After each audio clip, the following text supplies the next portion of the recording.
That boy who used to spend days in the garage with only his imagination and a couple hand tools has gotten lost in the grind of the real world. I think it's time we find him. Today's woodworking project is very simple. We have a couple curves we need to figure out and a new paint distressing technique I want to try. I mean, there's nothing like building a project and hoping that in the end you'll pull it off. I saw this piece on Pinterest and fell for the lines and distressing. And to seal it all, it had a metal star on it. I mean, you're talking rustic farmhouse gold right there. And the best part, I had that star. So I had to build it. It was fate. My amazing daughters are always giving me little odds and ends, bits and pieces, whatever they find in free bins, curb alerts, thrift stores, or in this case, Temu or Shein, when they needed to add another buck to get free shipping, and this was 87% off or something. It sat in the arm of my tiny table for months, until I saw that picture on Pinterest one night. I tried to image trace it back to where it came from and hopefully get some dimensions to start with, but no such luck. So I opened up the file in GIMP and created a grid, based on the one dimension I was sure of, the 3/4 inch shelf.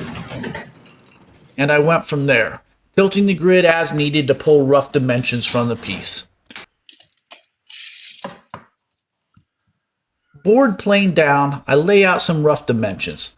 The whole piece I'm thinking is about 21, 24 inches tall maybe, 7 to 8 inches wide. The 8 inches wide back will be the problem though. My tongue and groove is only like 7 good inches.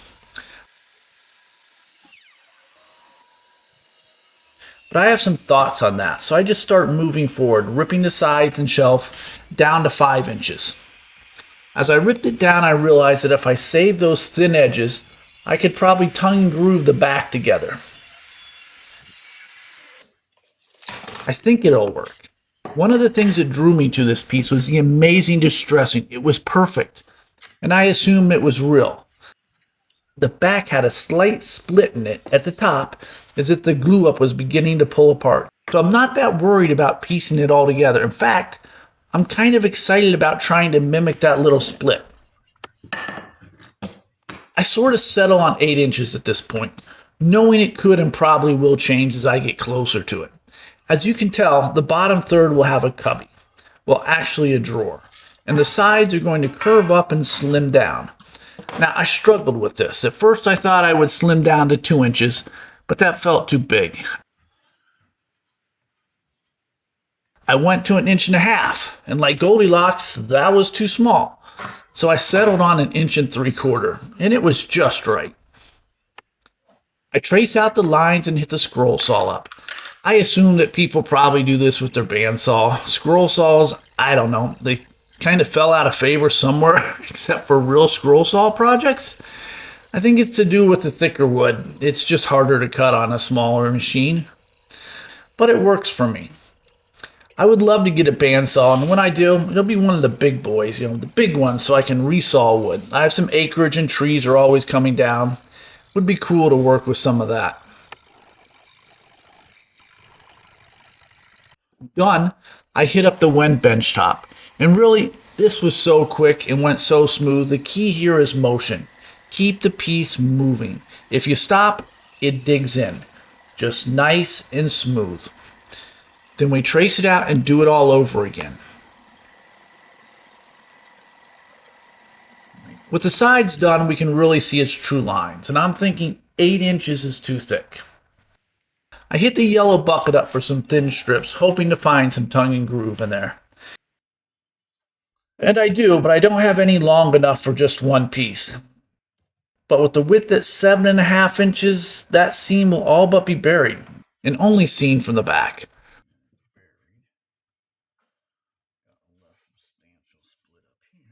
I settle on the pieces and lay out the top's curves. The Skippy lid comes out, not the blue one, this is Skippy Natural. Then some Titebond 3 and clamp to dry.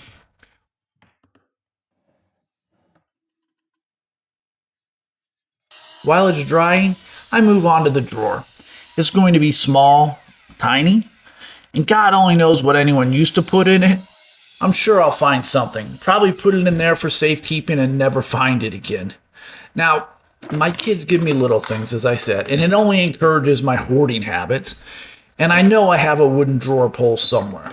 And so for the next 10 minutes, I wander around the garage aimlessly, pulling out all the little boxes, containers of odds and ends. It wasn't until I was ready to give up I found it in this. 2 clearance plastic bins from 25 years ago. I think they're like $2 with all the tiny finished nails included. But this isn't the one I was thinking of. So there's another one out there somewhere.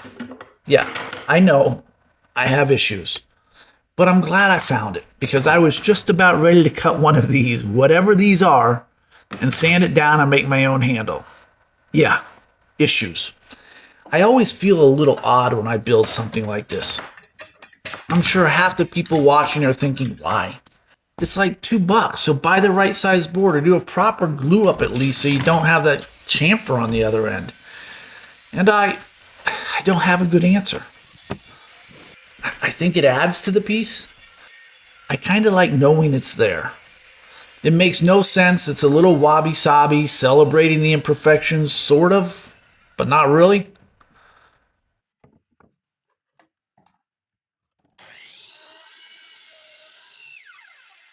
After cutting the sides, I retraced the curves, settling on the final pattern.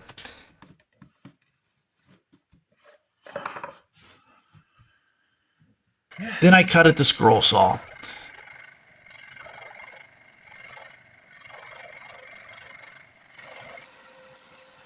Followed up by the wen, smoothing out all the curves.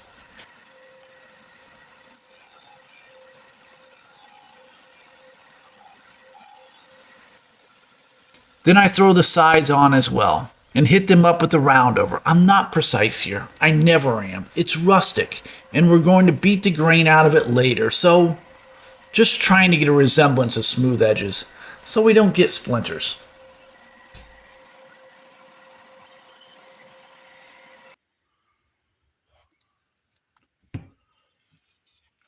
Then it's glue up. It went better than I thought. Not great. Tight bond 3. Draw the sides in with the clamps. Shoot some finished nails in.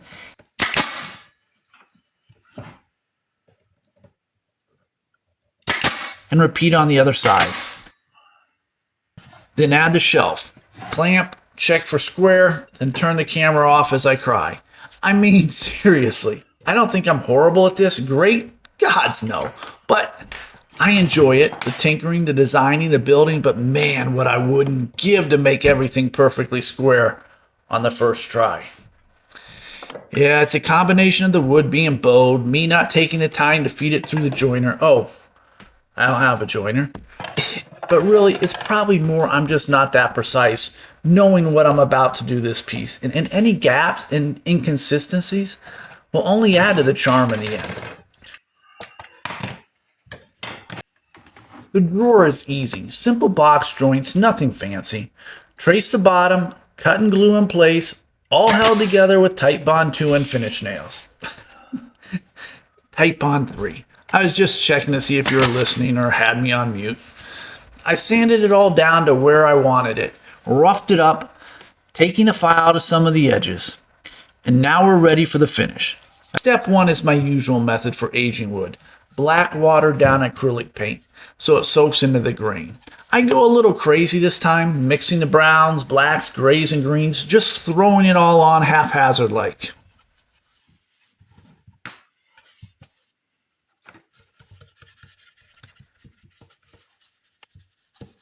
Then we let it dry.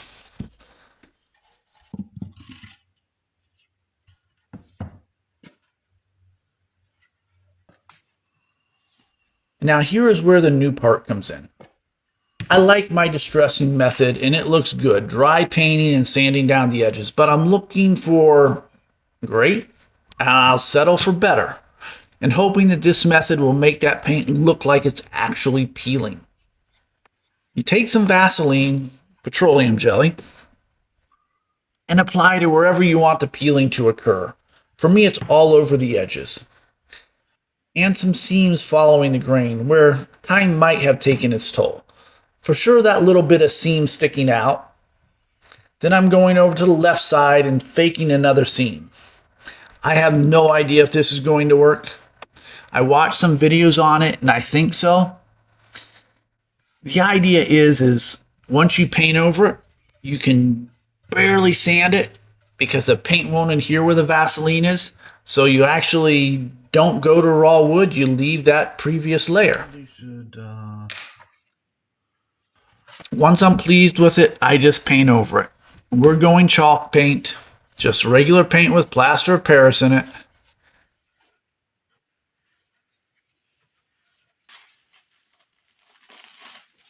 I move on to the stars, the whole purpose of this build. What drew me into it in the first place? And there it is, that moment when you realize it's not just one star, but there's 6 of them. These already have such a great patina to them, but I now need to get some peeling red on one of them. I think I'm just going to try to dry brush it on. Yeah, I started without you. I'm sorry, I'm so impatient. I started before it was dry, but you can see how it peels back with just a little pressure. I hit up the edges, a couple places in the middle. Look, if you like builds like these, easy or beginner-friendly feel, with just a little bit more oomph, then please consider subscribing or stick around and click one of the playlists. Alright, here we are. There's not much to say, you know me by now. I love this piece. The paint peeling is amazing. Yeah, I need to work on it some. Probably a little less petroleum jelly and a little more patience, but overall, I dig it. Hit me up in the comments on what you think. Be sure to click one of the playlists for more great builds. And as always, I want to thank you for taking your time to drop in and build with me. It's always a pleasure.